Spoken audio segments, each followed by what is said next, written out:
Olá, sejam bem-vindos à retrospectiva 2024 da Primeira Batista. Nesse ano, fomos chamados a ser uma igreja de mãos que servem e juntos concluímos essa missão. Servimos com excelência, promovendo conferências que renovaram mentes e corações. Na conferência teológica, fomos desafiados a enxergar a teologia como um instrumento de serviço, aprendendo que o verdadeiro conhecimento de Deus nos conduz a servir com amor e humildade. Na Conferência da Família, fomos inspirados a servir nossas famílias com dedicação, tornando nossos lares reflexos do cuidado e do amor de Cristo. Já no Global Leadership Summit, a maior conferência de liderança do mundo, recebemos princípios que nos capacitaram a liderar com o coração de um servo, seguindo o exemplo de Jesus, o maior líder de todos. Por sua vez, a conferência missionária nos lembrou do compromisso de servir tanto em nossa casa, bairro, cidade, estado e país, quanto nos confins da terra, levando a esperança do Evangelho e impactando vidas em cada lugar alcançado.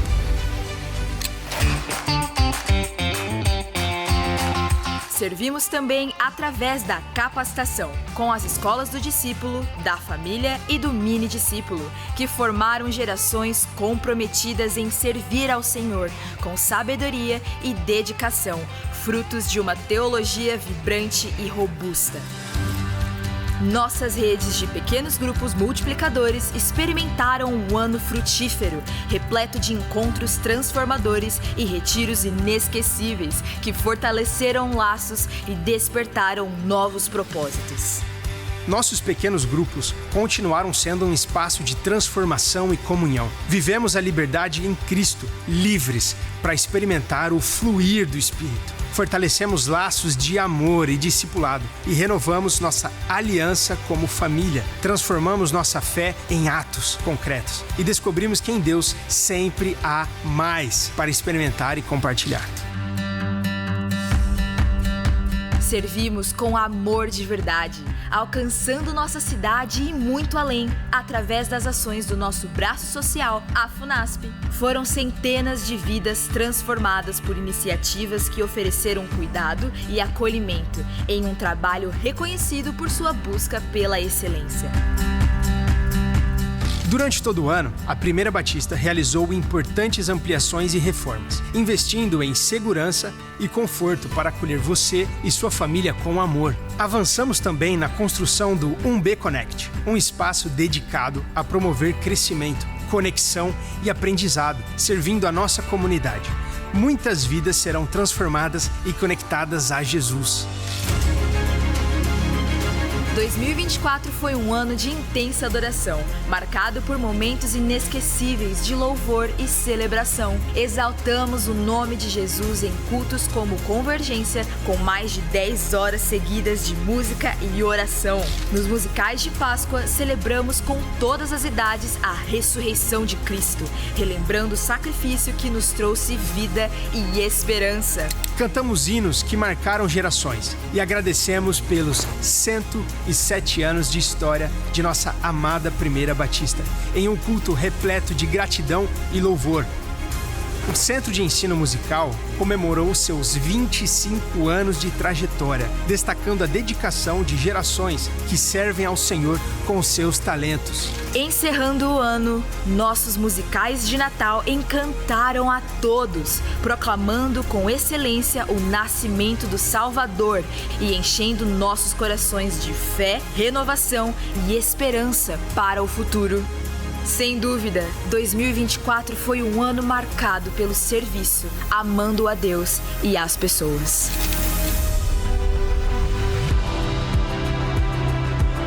Em 2025, seguiremos firmes em um propósito claro: fortalecer, alcançar, multiplicar e servir. Será um ano de proclamação, onde as palavras, atitudes e movimentos refletirão o amor de Jesus, transformando vidas para a glória do seu nome.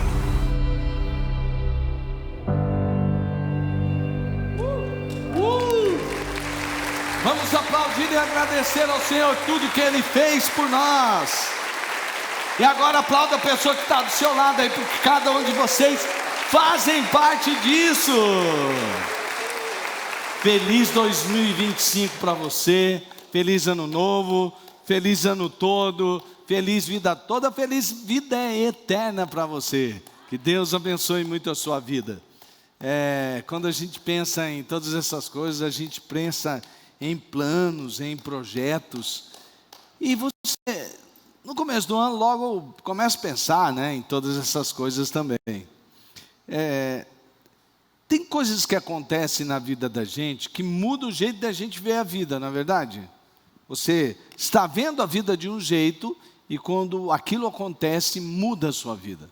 Há pessoas que entram na sua vida que mudam a sua perspectiva da vida, não é verdade? Por exemplo, o pastor Elisandro era de um jeito antes da Tati chegar. Depois que a Tati chegou, aí já virou outra. Aí quando a Bia chegou, outra. Tem coisas que vão acontecendo na sua vida que te impactam tanto que você não é mais a mesma pessoa. Muda o seu jeito de ver.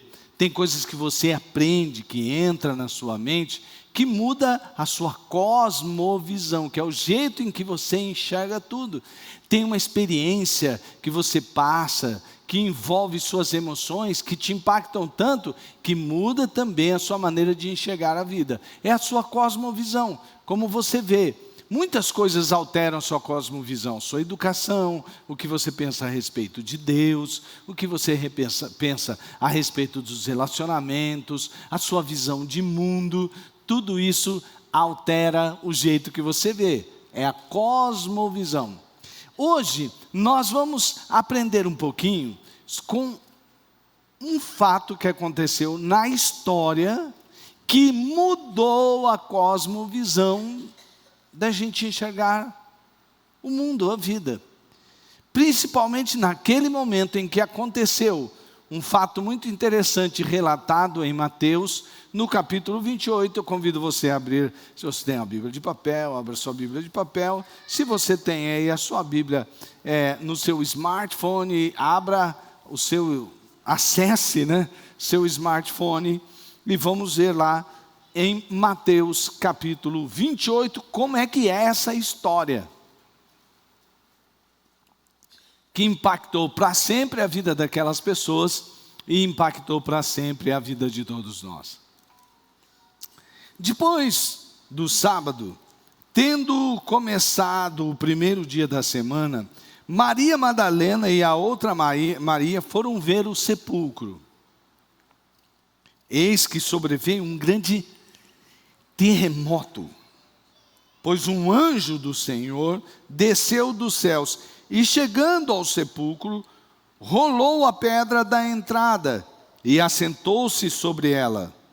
Sua aparência era como de um relâmpago, e suas vestes eram brancas como a neve. Os guardas tremeram de medo e ficaram como mortos. O anjo disse às mulheres: não tenham medo. Sei que vocês estão procurando Jesus, que foi crucificado. Ele não está aqui. Ressuscitou, como tinha dito. Venham ver o lugar onde ele jazia. Então nossa história começa aqui. Para a gente entrar na história, você já se perguntou seriamente qual é o seu propósito de vida? Se sim, como é que você está vivendo ele? Como é que você está vivendo esse propósito de vida? Talvez você já perguntou, meio assim, ainda está em dúvida, não sabe direito, tipo, o que eu vim fazer aqui? Por que eu estou aqui nessa terra? Sabe aquela frase de que talvez você ainda não achou? Eu nasci para isso. E eu não estou falando só de você, de repente, se encontrar em uma profissão. Eu nasci para fazer isso, eu gosto de fazer isso, hein? Agora que eu tenho essa profissão, eu sei que eu nasci para fazer isso. Ok, é válido você ficar feliz com aquilo que você faz. Mas a questão aqui é muito mais que isso. A questão é que você dizer eu nasci para isso, tendo a visão de um propósito bem maior do que qualquer coisa que você possa fazer com efeito simplesmente aqui nessa terra. A sua vida pode ter um significado maior? Qual a sua cosmovisão de vida? Então, a nossa história de hoje, que começamos a ler ali em Mateus, no capítulo 28, ela conta a história de duas mulheres que foram ao túmulo, mas quando elas chegam ali, elas se deparam com o sobrenatural. Elas são impactadas por algo que não é comum ao dia a dia. Elas veem um túmulo vazio.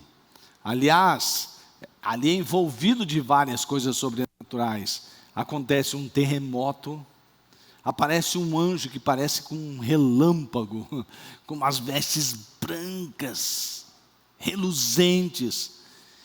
E aquele fato ali alterou totalmente a vida daquelas mulheres.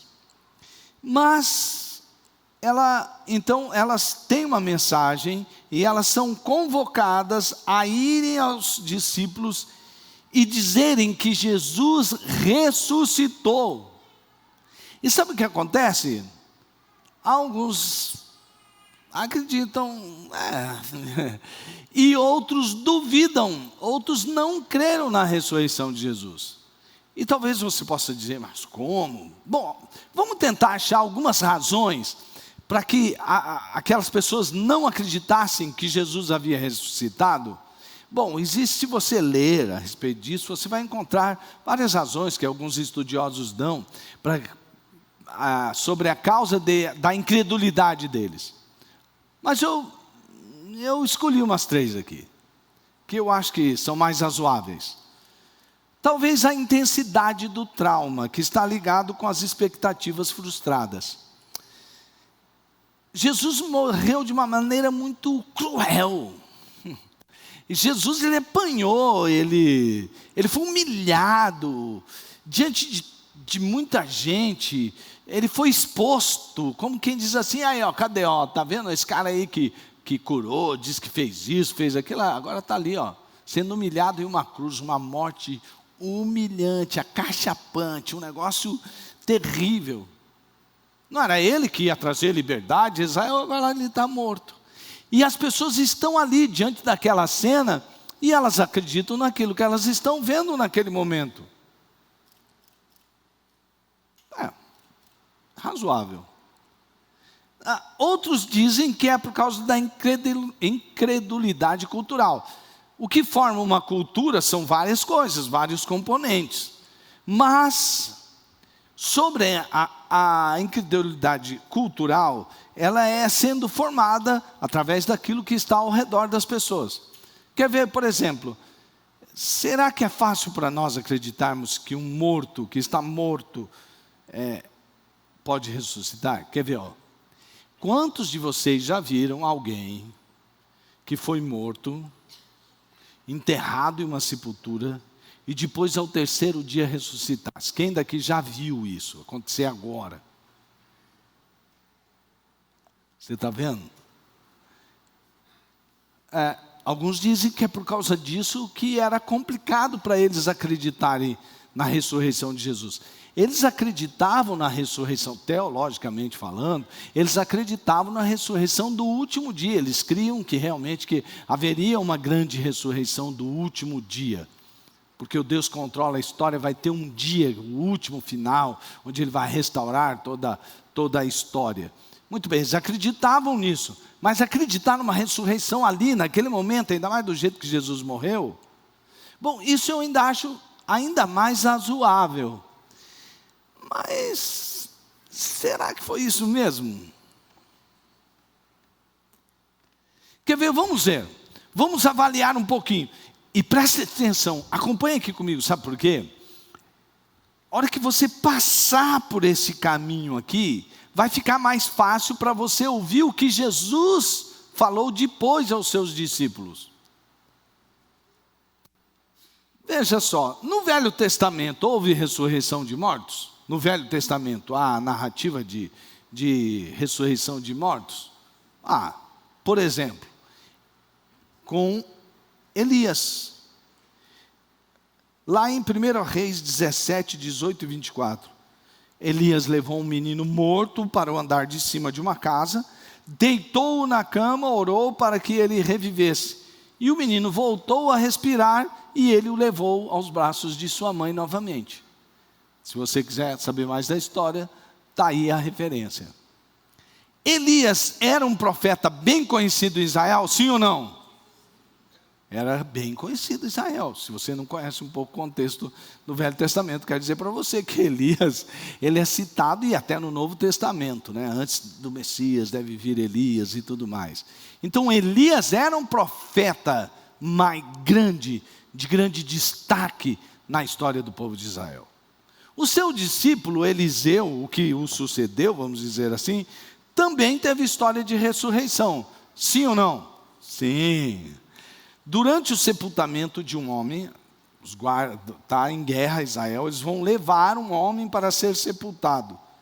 E alguns israelitas viram uma tropa de inimigo. Eles falaram, ó, gente, se a gente der bobeira nesse enterro aqui, não vai ser só ele o único morto. Solta o morto e salve-se quem puder. E aí então eles pegaram aquele corpo e jogaram. Aquele corpo caiu em cima de uma sepultura. E era a sepultura de quem? De Eliseu. E quando o corpo entrou em contato com os ossos de Eliseu, o que aconteceu? Ele ressuscitou. Você percebe? Não é o fato de eles não saberem de ressurreição, não terem história de ressurreição, porque tinha ressurreição no Velho Testamento. Bom, vamos continuar. Dá uma olhada sobre Jesus. Jesus operou milagres de ressurreição, sim ou não? Tá bom. Um dos primeiros milagres relatados de ressurreição é do jovem filho da viúva de Naim, que está lá em Lucas 7, de 11 a 17. Está indo aquela procissão com o morto ali, e Jesus vai lá e toca na esquife daquele jovem, e aquele jovem ressuscita. Quantos aqui acreditam que Jesus ressuscitou aquele rapaz? Você pela fé acredita, Jesus ressuscitou. E a filha de Jairo, chefe de uma sinagoga, um dos líderes lá da religião de Israel. Essa história está em Marcos 5, 21 e 43, Lucas 8, 40 e 56 e Mateus 9, 18 a 26. Se você ler essa história, é assim, vão chamar Jesus porque a filha de Jairo está passando muito mal. Ela está à beira da morte. E aí Jesus então está caminhando com seus discípulos, mas é muita gente, ele está pregando, ele está fazendo a sua obra aqui na terra, e passa por uma mulher que tem um fluxo de sangue. Ele para, se detém, porque ele sente que alguém o tocou, e saiu o poder dele, e aquela mulher que tinha um fluxo de sangue há 12 anos, foi curada. Quantos aqui creem que Jesus curou aquela mulher com fluxo de sangue?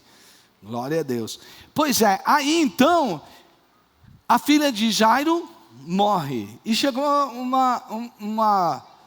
um aviso para ele, Jesus, atrasou demais também, né? A mulher lá do fluxo de sangue cortou a fila, a primeira eu que tinha pedido milagre, mas ela chega lá e toca no Senhor, aí o Senhor tem que parar, enfim, mas Jesus nunca chega atrasado.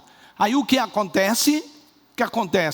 Ele diz, não, calma, chegou na casa, e ele disse, não, deixa comigo, sobe e diz aquela famosa frase, Talita cumi, que significa menina vem para a vida, não é verdade? Aquela menina ressuscitou, sim ou não? Quantos de vocês acreditam nisso? Você percebe como uma fé, uma crença, aquilo que vira para você, aquele valor, aquela fé, ela altera a sua cosmovisão de vida? Mas eu pergunto para vocês, em todos esses casos que eu citei no Novo Testamento, aqueles discípulos estavam com Jesus quando ele ressuscitou, sim ou não? Estavam com Jesus, ele viu Jesus ressuscitando. Aqueles que agora duvidam, eles viram. Mas você pode dizer, pastor, eu já ouvi história até de alguém que já estava no necrotério. Uma vez veio alguém aqui e contou esse testemunho. Ele já estava morto e de repente ele voltou à vida. Existem outros casos contados e narrados sobre isso. Mas Jesus chega, ele tem que andar um pouquinho. Quando ele chega à casa de seus amigos, Marta, Maria e Lázaro, Lázaro havia morrido. E aí então, ele vê aquela situação e a Bíblia diz, Jesus chorou. Jesus ficou triste com aquela morte. E aí ele pergunta, onde colocaram? Então logo ele é avisado, Jesus, a gente pode até mostrar, mas eu vou dizer uma coisa, já o quarto dia ele até já cheira mal. Jesus chega diante daquela sepultura e diz assim, Lázaro, vem para fora.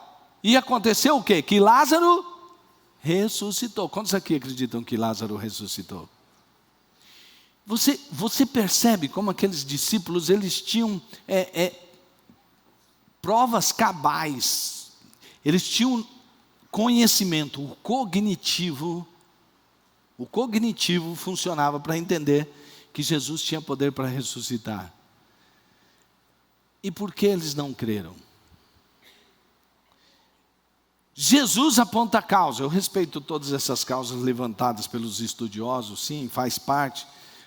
Mas lá em Marcos 16, 14, enquanto os discípulos, os 11, estavam comendo, Jesus aparece e faz o quê? Censura a incredulidade deles e a dureza do coração. Por que que nesta palavra agora eu estou contando essa história da ressurreição? Sabe por quê? Às vezes você saber apenas por seu cognitivo e declarar que você conhece, que você sabe, exatamente não vai produzir uma fé que realmente seja real e produtiva na sua vida, que altere a sua maneira de viver. Mas Jesus trabalhou, ele não só repreendeu a incredulidade, ele sabia da situação humana. Alguns o adoraram e outros duvidaram. É aquela questão do espírito que prontamente adora a Deus, mas daquele lado da carne que diz, não sei não. Hein? Então,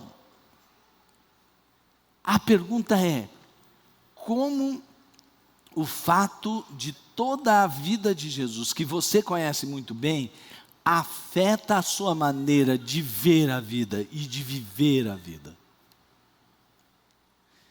Jesus então chega naquele momento, depois de ter se revelado em toda a sua plenitude e significado, e aí então ele vai falar com aqueles discípulos exatamente sobre o propósito da vida, sobre a cosmovisão da vida que muda, que altera, baseado na grande comissão. Nós vamos entender hoje que nós temos autoridade, uma missão e uma presença. Veja só, a cosmovisão envolve 3 coisas. 1, cosmopoder. Bom, já comecei a falar sobre isso aqui. O que Jesus diz no texto de Mateus 28, ali no começo, quando ele vai falar sobre a grande comissão, no versículo 18, olha o que ele diz. Então, Jesus aproximou-se deles e disse, foi-me dada toda a autoridade no céu e na terra. Que autoridade é essa? Que poder é esse? A autoridade de Jesus é uma autoridade do universo todo. Todas as coisas estão sujeitas a Jesus. Toda a autoridade foi dada nos céus e na terra. E em todas as esferas. Ele tem poder sobre a criação, sobre as vidas, sobre as nações, sobre o mundo espiritual, sobre o mundo físico. Ele tem autoridade sobre todas as coisas. Só para você se lembrar sobre que poder nós temos para realizar a nossa missão. Sabe por quê? Porque Jesus está dizendo que toda a autoridade foi me dada no céu e na terra. Depois ele diz assim, portanto, ele está dizendo que agora esse poder é dado à igreja. Esse poder é dado à igreja. Quem aqui é a igreja de Jesus? Quem aqui é o corpo de Cristo? Então você tem o poder e a autoridade de Jesus. Não é verdade que Jesus estava passando e um cego gritava: Jesus, Jesus, filho de Davi, tem misericórdia de mim. E aquele era um homem cego, de nascença. E Jesus vai lá e faz aquele homem enxergar novamente. Quantos aqui acreditam que Jesus curou aquele cego? Você percebe? Você está afirmando e confirmando que Jesus tem poder sobre as doenças. Eu já vi Jesus fazer obra ainda hoje, de pessoas que estão desenganadas e começa-se oração, e a pessoa ser curada. Eu tenho testemunho na minha família, com meu pai, a minha irmã, de que Jesus operou algo sobrenatural.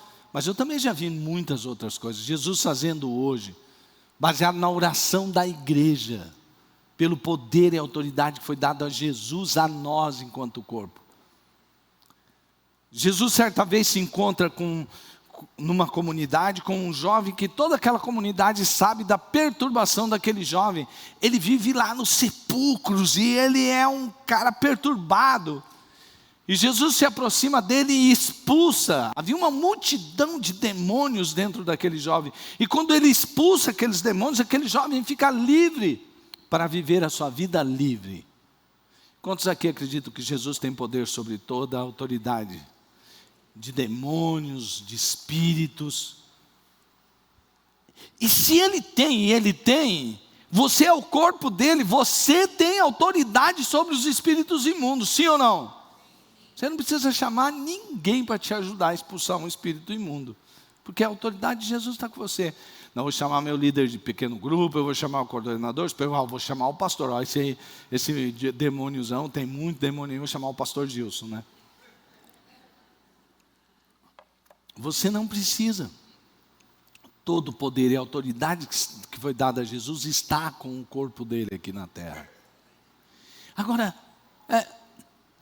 Jesus certa vez fica na terra e fala para os seus discípulos irem à sua frente. Ele sai e ele vai a um lugar para orar.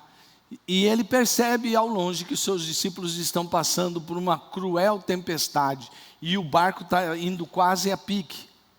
E Jesus, a Bíblia diz que Jesus começa a andar sobre as águas. Eu imagino que ele começou meio que a dar um pique. Sabe por quê?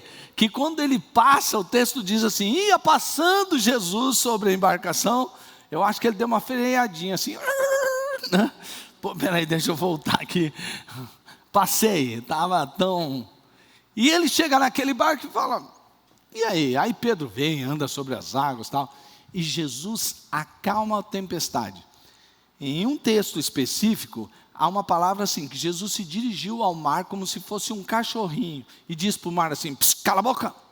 E o mar se aquietou.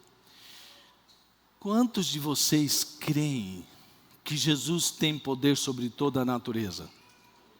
Quer dizer que pode vir aqueles furacões grandes e tal, que invadem, destroem tanto. Se Jesus falar para eles assim: cala a boca, o furacão se desfaz. Sim ou não?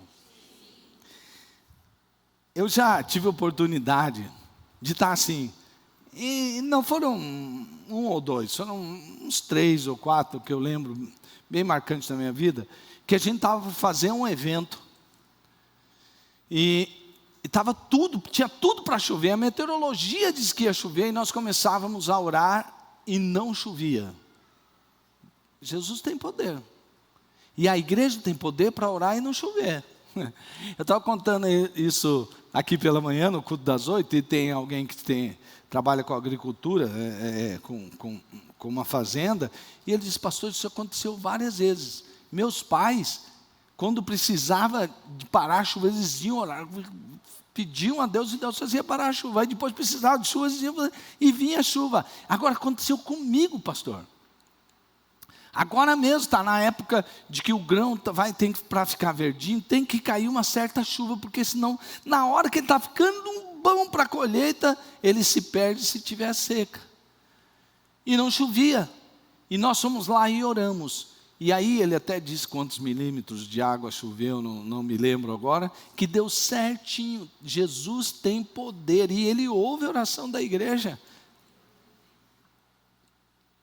Você pode chamar isso de coincidência, eu não sei do que, talvez você possa ter o coração daqueles discípulos, né? Muitas vezes nós temos esse tipo de coração, que duvida, é a dureza do nosso coração. Jesus tem poder sobre todas as coisas, nos céus e na terra, amém? Então viva a vida no poder e na autoridade de Jesus. Você é a igreja dele. E aí então, uma pergunta para você refletir: como essa visão do poder de Jesus altera a sua cosmovisão de vida?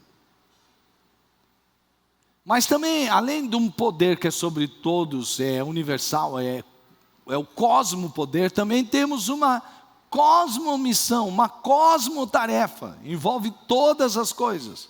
Jesus disse assim: portanto, vão e façam discípulos em todas as nações, batizando-os em nome do Pai, do Filho e do Espírito Santo, ensinando-os a obedecer tudo o que eu lhes ordenei.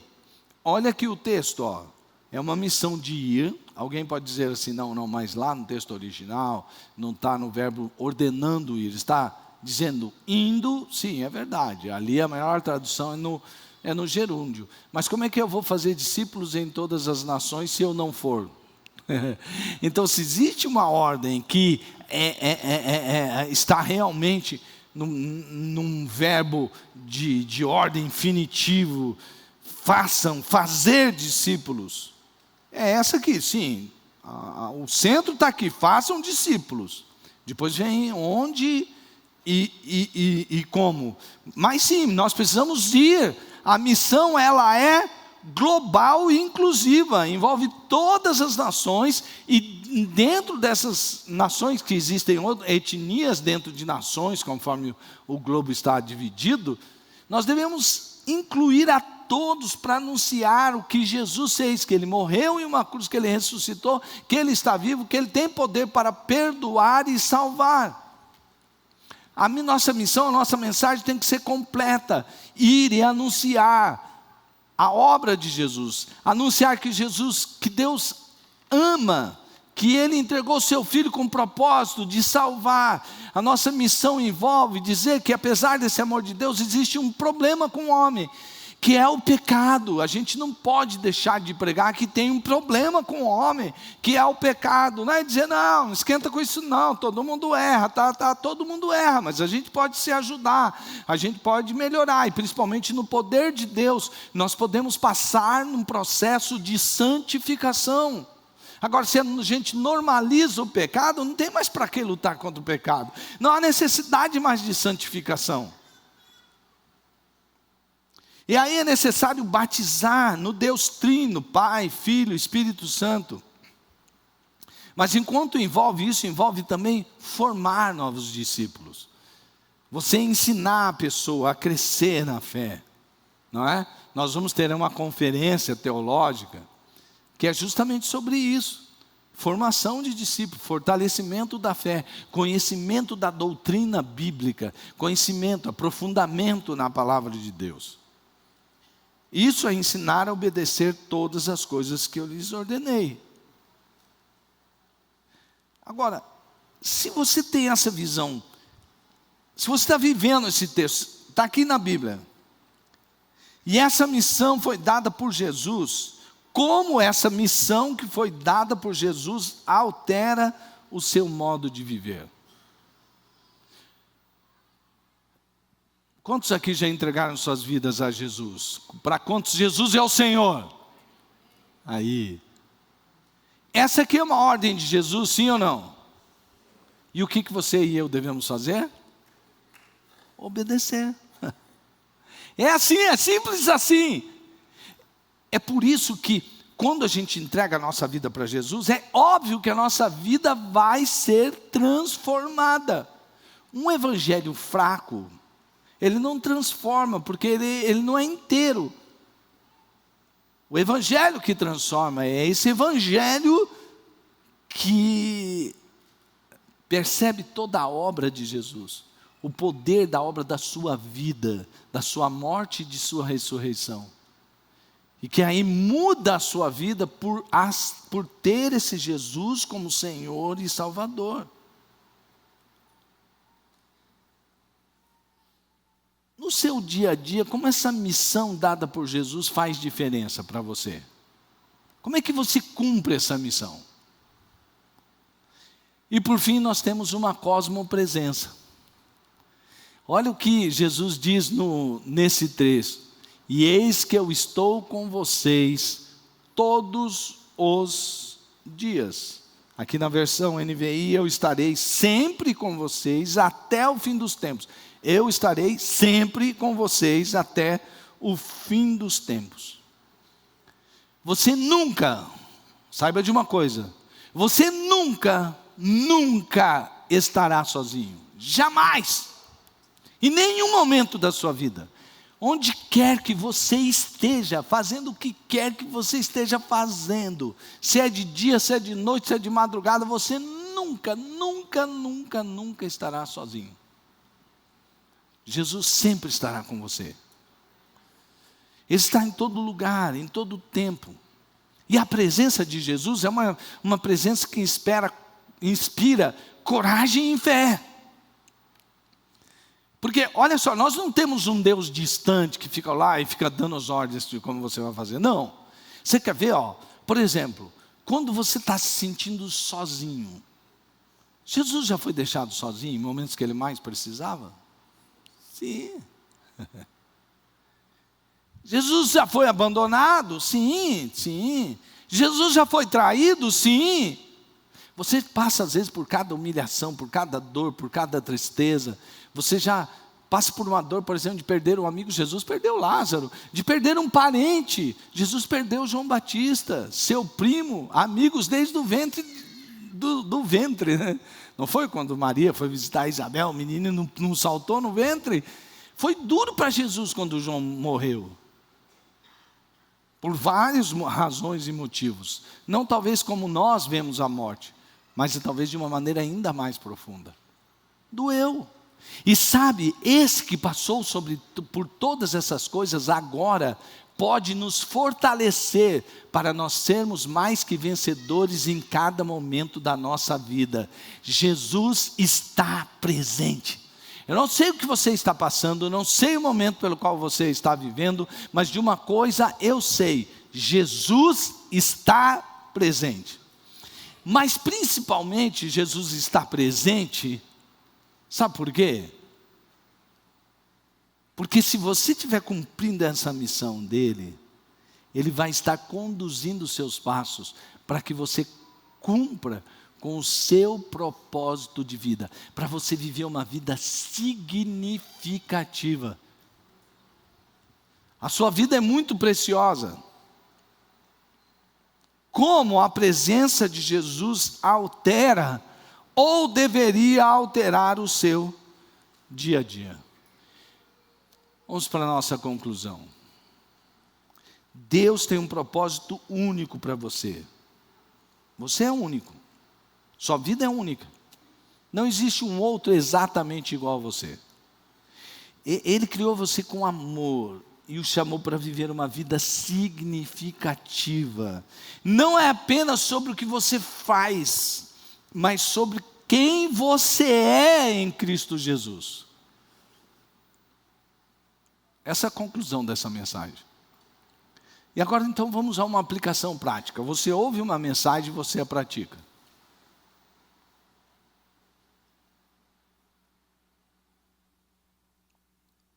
Busque intimidade com Deus. Você crer e viver o sobrenatural envolve ter intimidade com Deus. Senão você fica aqui no cognitivo, não passa daí. Eu creio. Mas o que está acontecendo na sua vida? Você está vivendo calcado naquilo que é natural ou no poder sobrenatural de Deus? Para que você viva, você precisa ter intimidade com Deus. Descubra seus dons, suas paixões, para você viver esse propósito de vida que Deus tem chamado você, com seu jeito de ser, com seus dons. Viva com propósito, não viva uma vida, deixa aí, está tudo ruim mesmo. Viva com propósito, servindo aos outros. Confie na soberania de Jesus. Sabe, muitas vezes eu e você vemos cada coisa acontecendo, você fala assim, que adianta? Olha lá, aquele homem mau, ele manda, ele faz, ele desfaz, parece que ninguém pode fazer nada contra ele. Talvez você diga, mas olha como que o sistema está podre, não tem mais jeito. Sabe, uma das coisas que fez com que aqueles discípulos se decepcionassem com Jesus é porque eles tinham uma falsa expectativa a respeito de quem era Jesus. Eles esperavam que Jesus era um libertador político-militar, quem sabe. Eles acreditavam que o Messias vinha para libertar Israel do poder de Roma e colocar Israel no lugar de proeminência entre as nações. Quando Jesus morre, quando isso não acontece, Pedro o nega. Ele está decepcionado, que tipo de Messias é esse? Muitas pessoas vão-se embora. Depois que eles entenderam sobre a ressurreição e que o reino de Jesus não era exatamente do jeito que eles estavam enxergando, apenas um reino deste mundo, eles não se importavam mais com isso. Leia o livro de Atos, por exemplo. Eles entenderam quem era Jesus. Então agora para eles pouco se importava se era César que estava sentado no trono humano, se era Roma que dominava, para eles pouco importava. Eles tinham um rei que era um reino que era muito maior do que qualquer reino deste mundo. Eles estavam vivendo agora no reino de Deus. Eles podiam apanhar, eles podiam ir para a prisão, eles não estavam dizendo, Jesus, cadê o teu poder? Nós estamos aqui presos na cadeia, não lá. Eles louvavam a Deus, eles exaltavam a Deus, porque eles entendiam, que o propósito de vida deles era cumprir com esta missão que Jesus lhes dera. E as pessoas eram transformadas por dentro, e viviam no poder de Deus, que vai muito além do que qualquer coisa nessa terra. Agora perguntas para você refletir, agora um pouco e depois que você for também. Como você entende o propósito de Deus em sua vida? Parar e pensar mesmo, peraí, eu estou vivendo o propósito de Deus para mim? Baseado nisso aqui que Jesus mandou eu fazer, eu estou cumprindo com esse propósito? E se tem uma missão e ela é global, eu sei que eu não vou fazer tudo sozinho, tem um corpo inteiro para cumprir. Mas qual é o meu papel na missão que é global? Como você experimenta a presença de Deus em sua vida diária? Ele está presente dia após dia. Então, como é que você tem experimentado dessa presença?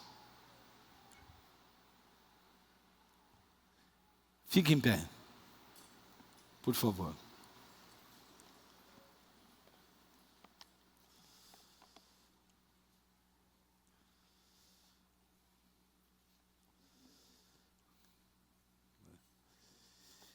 Você não está aqui,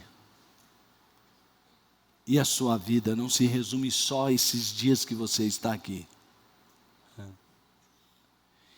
Você foi criado por Deus, a sua origem é Deus. Você foi criado à imagem e semelhança dEle.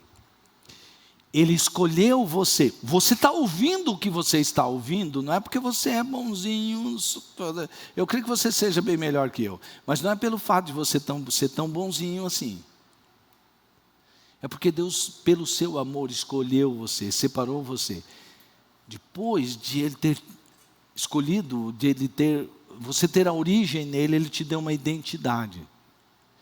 Ele fez de você um filho. Você não é amiguinho de Deus, você não é criatura de Deus, você não é um conhecido de Deus apenas. Você também é amigo, você também é conhecido, mas você tem uma identidade. Sua identidade é filho de Deus. Sabe o que você é? Você é filho de Deus. Sabe quem você é em Cristo? Você é corpo dele.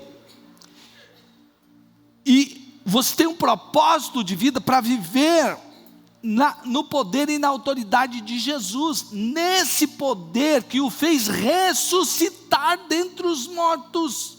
O que você está fazendo não é qualquer coisa. Você não vive apenas para ganhar o seu dinheirinho, se dar bem na sua profissão, casar, ter uma casa, um carro, ter filhos, dar o melhor que puder para os seus filhos e tudo mais. Sim, isso faz parte da vida. Eu espero que você se dê muito bem em todas essas áreas. Mas existe um propósito maior, e está aqui a nossa missão. E cumprir com o nosso propósito de vida realmente faz a vida ter um significado, um sentido maior. E é essa vida que Deus revelou para você. E Ele espera que você anuncie isso, que você proclame isso a outras pessoas.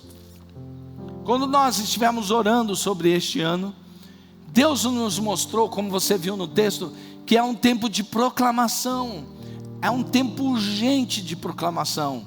Você conhece a história, você sabe sua missão, então é preciso frutificar. Frutificar. E nós vamos passar por etapas durante esse ano. No primeiro semestre, trimestre, nós vamos ter a parte de preparar. Nós estamos usando uma metáfora da agricultura.